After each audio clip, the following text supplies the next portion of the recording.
ukimkumbatia. Kama jinsi unavyomkumbatia mwanao. Kwamba mwanangu nimerudi, mwanangu umeshindaje. Ndivyo Roho Mtakatifu anavyotaka tunyenyekee mbele zake. Tusiangalie tu ya duniani, tukumbuke kwamba na Roho Mtakatifu pia anatakiwa anyenyekewe.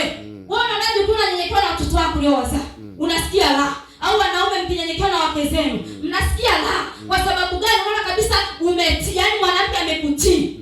Bwana Yesu asifiwe sana.